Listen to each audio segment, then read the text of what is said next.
जय हिंद दोस्तों। देखिए, समय बहुत कम मिल रहा है। अभी नाइट ड्यूटी था, नाइट ड्यूटी करने के आने के बाद समय मिला है रेस्ट करने का। तो सोचे कि कुछ अपने भाई लोगों से बात कर लें कुछ वीडियो के माध्यम से।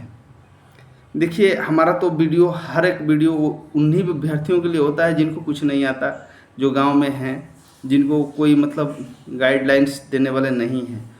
तो भाई देखिए, जो दिमाग से अमीर हैं, दिमाग से अमीर है, पैसे से धन से मतलब नहीं, दिमाग से अमीर जो है, उन व्यक्तियों को तो कोई खास सहारा की आवश्यकता नहीं है, क्योंकि उनका दिमाग ऐसे भी तेज है। लेकिन जिनके पास, जिनका दिमाग से अमीर नहीं है, जो गरीब है दिमाग से, मतलब दिमाग तो सबके पास है लेकिन मतलब उसको जागृत करने वाला कोई नहीं है, तो उनको हम कुछ जागृत करेंगे, कुछ बताएंगे, जो कि अगर ये गाइडलाइंस को अपनाते हैं तो उनको कुछ बहुत सहारा मिलेगा, बहुत हेल्प हो जाएगी। तो आज कुछ रीजनिंग के टिप्स पे बात करेंगे। देखिए, रीजनिंग में कुछ कुछ ऐसी चीज़ होता है, जैसे कि मान के चलिए अभी आपका कोडिंग रिकॉर्डिंग है, ये जो हल करने के लिए इसको आप लोग क्या करेंगे, एकदम देसी भाषा में समझिएगा। हम वो फर्स्ट वीडियो में बोले ना, 2 2 जा 4 वाले नहीं हैं, 2 दूना 4 वाले हैं। तो हम देसी भाषा में ही समझाएंगे। आप सबसे पहले कि ए बी सी डी याद करिए। दूसरा, ए बी सी डी का नंबरिंग याद करिए।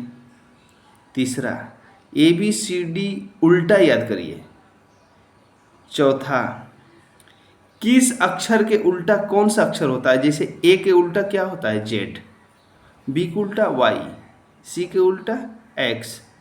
तो इस तरीके से हम याद करेंगे। जैसे इसको याद करने का तरीका है, पहले एक लाइन में A B C D E F ऐसे लिखते हुए एम तक लिखेंगे, और उसी के नीचे, एम के नीचे लिखे N, M N O P Q R S T U V W X Y Z. तो ऊपर वाला लाइनिंग में आपका ए से लेकर एम तक हो गया, उसी के नीचे लिख दीजिए एन से लेके जेड तक। तो ऊपर नीचे हो गया। अब इसको हम कंठस्थ याद करेंगे, मतलब मौखिक याद कर लेंगे कि ए उल्टा क्या होता है, बी उल्टा क्या होता है, ए कितने नंबर पर आता है, बी कितने नंबर पर आता है, और एक्स कितने नंबर पर आता है, वाई कितने नंबर। नंबरिंग टोटल हम याद करेंगे। नंबरिंग जैसे आपको याद हो जाएगा, उसके बाद से कौन किसका उल्टा है, कौन किसका सीधा है, तो इसको अब अगर जो याद कर लेंगे ना, तो बहुत ही आपको हेल्प होगा आपको कोडिंग रिकॉर्डिंग के क्वेश्चन में। जैसे कि बहुत बार क्वेश्चन आता है कि ऊपर लिख देगा और उसके ठीक मतलब ये लिख देगा कि कोई मतलब एक वर्ड बना देगा 4 अंक अक्षर वाला, और उसके नीचे कुछ लिख देगा, फिर से एक और अलग लिख देगा, और उसके नीचे मतलब प्रश्नवाचक चिन्ह दे देगा कि मतलब इसका यहाँ पे क्या होगा, समानुपाते करके। तो उसको हल करने के लिए आपकी ये आवश्यकता पड़ेगी।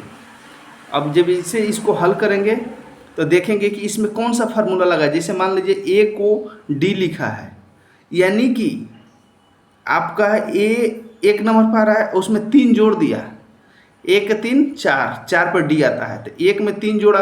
अब हो सकता है कि सब में 3 3 करके जोड़ दे, उस टाइप से भी आ सकता है। नहीं, हो सकता है कि इसमें 3 जोड़ा तो अगले में 4 जोड़े, अगले में 5 जोड़े, और उसके अगले में 6 जोड़े, या ऐसे भी होता है सबका वर्ग जोड़ दे।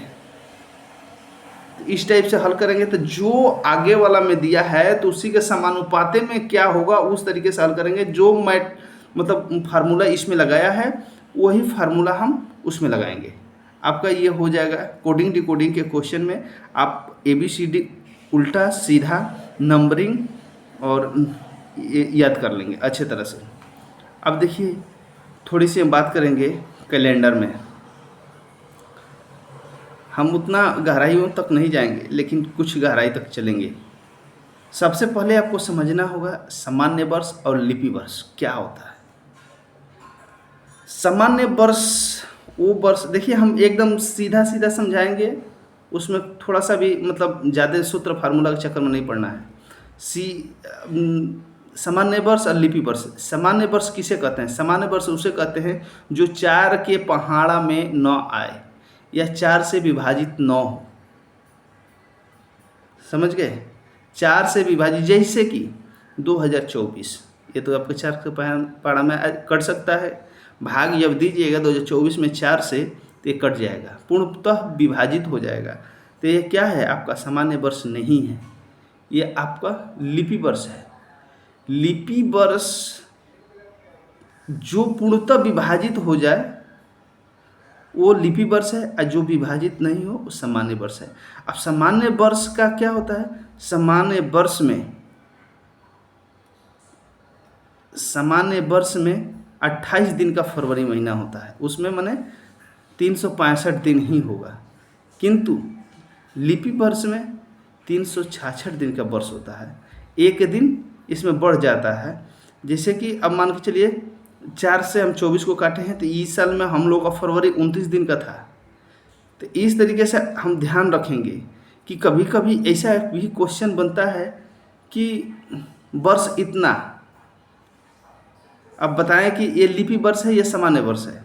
तो अब देखिए, जो जानता है वो उसकी अलग बात है, हम उन लोगों को बता रहे हैं जो नहीं जानते हैं, नहीं समझ पाते कि लिपि वर्ष क्या होता है, सामान्य वर्ष क्या होता है। तो आप तुरंत 4 से इसको विभाजित करिए तो आप समझ जाइएगा, या 4 से भाग दे दीजिए। वो अगर जो 4 के पहाड़ा में आता है तो समझ लीजिए, अगर जो 4 से पूर्णतः विभाजित होती है तो समझ लीजिए लिपि वर्ष है, यानी कि 29 दिन का फरवरी होगा। अगर जो विभाजित नहीं होती है, कुछ हर बच जाता है, तो वो आपका सामान्य वर्ष है। सामान्य वर्ष में 28 दिन का ही होगा। जय हिंद दोस्तों। अगर जो आप लोगों को ये वीडियो अच्छे, ऐसे ही हम हल्का हल्का टिप्स लाते रहेंगे, बताते रहेंगे उन सभी अभ्यर्थियों को जो गांव वाले हैं जिनको कुछ नहीं आता, उनके लिए है। जिनको बहुत कुछ आता है उनके लिए नहीं है। कृपया करके वही लोग ये वीडियो देखें जिनको कुछ नहीं आता। जय हिंद।